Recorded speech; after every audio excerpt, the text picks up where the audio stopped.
Vou começar. Primeiramente, eu queria agradecer a Nayara por ter me ajudado na orientação do trabalho. Me ajudou bastante, me ajudou na seleção dos artigos, na discussão, e a gente conseguiu montar, acho que, uma boa aula.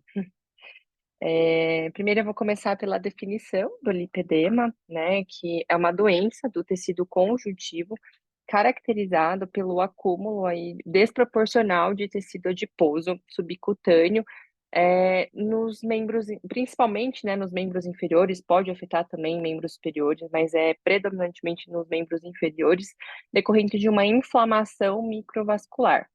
Esse edema é um edema simétrico dos membros e que poupa pés e mãos, o que faz a gente já pensar aí num diagnóstico diferencial para excluir a hipótese de linfedema, né? É um edema doloroso, difuso, e muitas vezes podem vir a formar nódulos, nodulações, e tem o sinal de Kaposi Stemer negativo. Esse sinal é um sinal que faz também o diagnóstico diferencial de linfedema, que eu vou mostrar um pouco mais na frente. O diagnóstico diferencial do lipedema é obesidade, que muitas vezes o lipedema é confundido com obesidade, mas lembrando que um não exclui o outro, eles podem coexistir. É diferente de linfedema, no caso, o linfedema é um edema assimétrico e que é decorrente de uma deficiência, né, no transporte de linfa, e é diferente de doença de Derkum, que é uma doença que também é uma doença de tecido conjuntivo, mas é que é caracterizada por formação de lipomas mais dolorosos, conforme a gente pode ver aqui nas imagens. É uma doença que não é só questão de estética, tá? É uma doença que foi incluída em 2022 no CID-11 com esse código EF02.2. Tem uma prevalência incerta, porque a gente tem poucos dados e muitos dados são conflitantes também, por N motivos. A gente não sabe se é uma doença que é subdiagnosticada por falta de conhecimento da doença, ou por conhecimento escasso, ou porque não dá para fazer um diagnóstico tão rápido, até porque o diagnóstico é essencialmente clínico, não tem nenhum exame que faça o diagnóstico, né, do lipedema. E até mesmo por diagnósticos equivocados, porque muitas vezes é confundido com outros diagnósticos, como a obesidade ginecoide, o linfedema, a insuficiência venosa. A estimativa é que acomete aí cerca de 10 a 11% da população feminina e 1 a cada 72 mil na população geral. A fisiopatologia é uma fisiopatologia muito complexa, que não foi muito bem elucidada ainda. Hoje eu estava, inclusive, conversando com o Sérgio a respeito disso, porque existem N vertentes de, de pensamentos realmente da etiologia do lipedema, mas nenhum ainda realmente acertou. E talvez seja por isso que a gente não tem um diagnóstico, um tratamento muito bem definido ainda da doença, né? Mas é uma doença que envolve uma inflamação crônica, uma disfunção microvascular, um aumento do tecido adiposo subcutâneo e que tem alterações hormonais envolvidas. A inflamação é uma inflamação crônica de baixo grau, que tem presença de macrófagos no tecido adiposo, levando à formação de coroas ao redor dos tecidos necróticos. E tem uma proliferação aumentada de células crônicas adipostas ali naquela região, que contribui para a hipertrofia do tecido. Da onde vem o estímulo para essa proliferação aumentada ainda não se sabe, mas suspeita-se que tem a ver com citocinas inflamatórias que levam a essa hiperproliferação.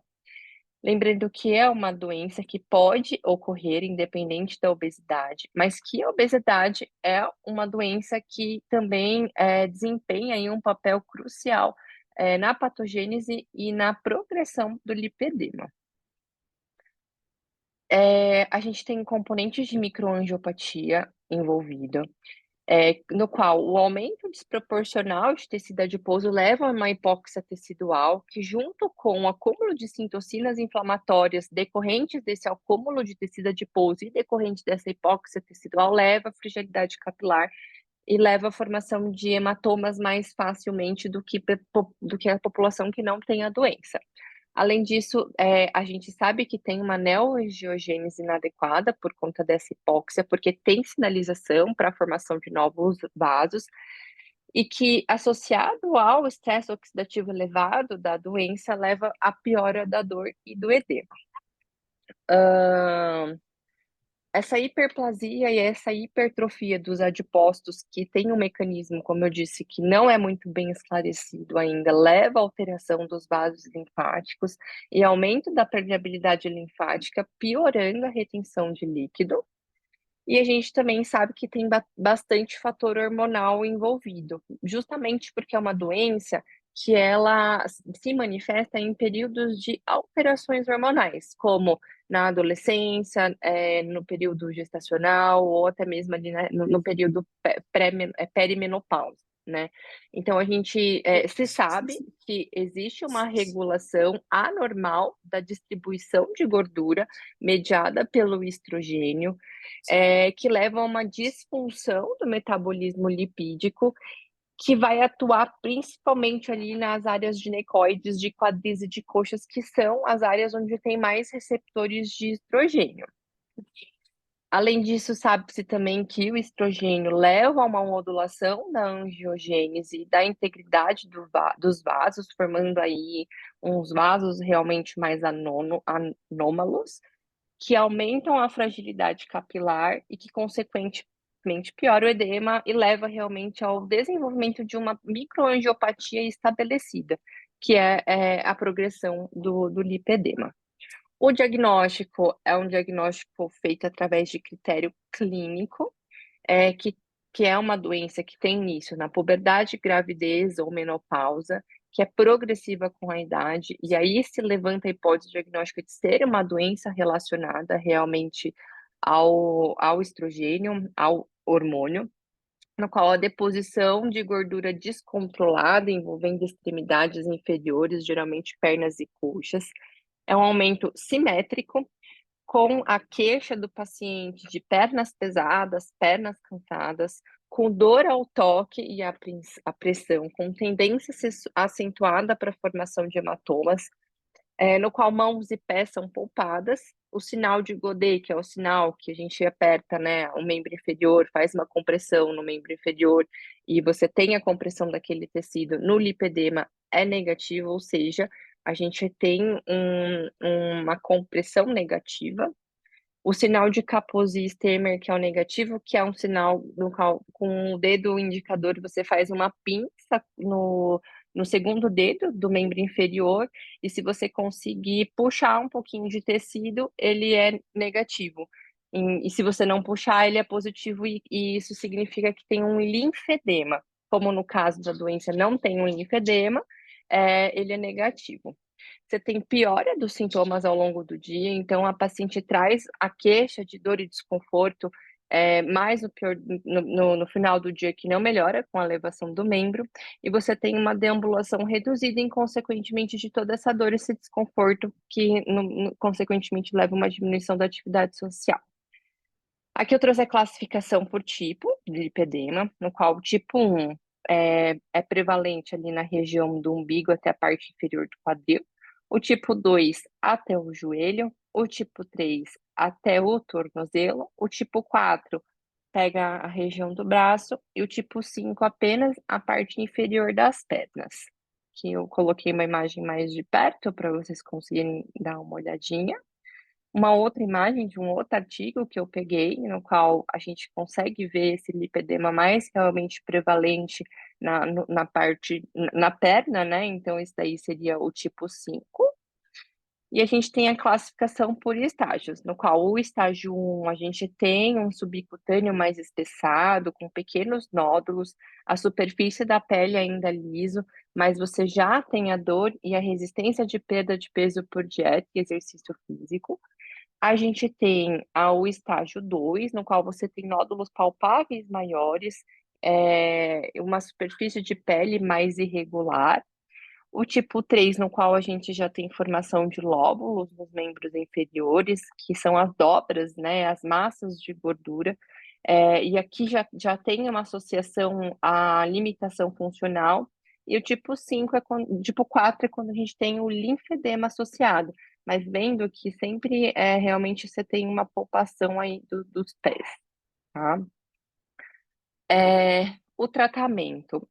O tratamento do lipedema é um tratamento no qual o primeiro passo é você educar o paciente, no qual o paciente ele precisa entender que a gente não vai atuar na melhora do aspecto da pele, mas sim na melhora funcional dela, melhorar a dor, melhorar o desconforto e de alguma maneira tentar prevenir a progressão da doença. Cirúrgico envolve a lipoaspiração, que é um tratamento realmente que tem bastante eficácia, porém não é coberto pelo convênio, o convênio não restitui, né, não reembolsa, e a gente não sabe ainda qual é o momento e qual é o estágio adequado no qual a lipoaspiração deve ser indicada. Então a gente ainda tem um certo obstáculo para enfrentar realmente quando envolve o tratamento cirúrgico do lipedema. E o tratamento dietético, que a maioria dos estudos falam mais de uma dieta isoglicêmica ou uma dieta de baixo índice glicêmico, e a gente vai falar um pouco mais para frente. Tratamento medicamentoso não tem eficácia ainda comprovada, e eu trouxe também alguns nutracêuticos que a gente pode utilizar nos pacientes com lipedema. Sobre as estratégias dietéticas, a gente tem que deixar claro e falar para esse paciente, para a paciente que a gente está tratando, que não vai impedir a progressão da doença, mas vai reduzir a inflamação local, vai melhorar os sintomas, vai combater a resistência insulínica, que piora o edema, e vai combater realmente o aumento da insulina que estimula a lipogênese. Então, não vai melhorar a estética, mas vai melhorar a inflamação. Não tem consenso sobre qual estratégia é mais indicada. E a maioria dos estudos que a gente achou fala muito da dieta cetogênica e da dieta cetogênica mediterrânea, né? Qual é a base da dieta cetogênica? A dieta cetogênica é uma dieta rica em gordura, com restrição de carboidrato, entre 30 e 50 gramas por dia de carboidrato, que induz uma cetose fisiológica. Tem vários protocolos de distribuição de macronutrientes, mas sempre respeitando essa questão de 30 a 50 gramas por dia de carboidrato. A gente tem que lembrar que se a gente for indicar esse protocolo dietético para o paciente, a gente tem que fazer suplementação de alguns micronutrientes, porque realmente não vai bater meta de micronutrientes. E a dieta cetogênica de baixa caloria e de muita baixa caloria foi uma dieta que teve maior perda de peso e maior controle glicêmico, que é uma dieta aí que vai entre 700 e 800 quilocalorias por dia, mas que é uma dieta de fases que vai de 8 a 12 semanas aproximadamente, seguida de uma dieta mediterrânea hipocalórica de 1.500 a 1.700 quilocalorias por dia para manter os resultados obtidos. Eu trouxe uma tabela de um dos estudos que a gente levantou sobre a dieta cetogênica. O primeiro estudo foi feito com 9 mulheres com lipedema e que durou mais ou menos 13 semanas. Até a sétima semana foi observada uma perda significativa de peso e redução da dor, que foi mantida até a 13ª semana, mas a partir da 13ª semana, as pacientes tiveram uma queixa aí de retorno da dor, e o segundo estudo foi um estudo feito com uma única mulher, com lipedema tipo 4, estágio entre 2 e 3, no qual foi feito realmente uma dieta cetogênica por 24 meses, né, 2 anos. E foi um resultado bem legal. Essa paciente teve uma perda de peso de 41 quilos, com diminuição de circunferências, inclusive de circunferências que envolviam o lipedema, e com redução de dor e melhora de qualidade de vida. Então, o que a gente chega à conclusão da dieta cetogênica?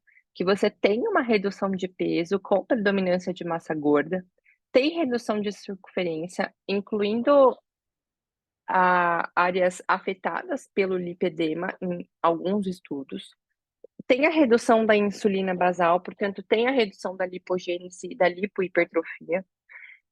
Dá maior sensação de saciedade para o paciente, o que leva a maior sensibilidade cerebral à leptina, porque essas pacientes que têm aumento do tecido adiposo têm uma redução da sensibilidade à leptina.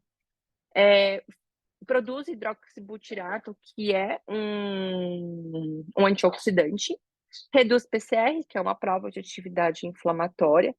A longo prazo, a cetose induzida leva uma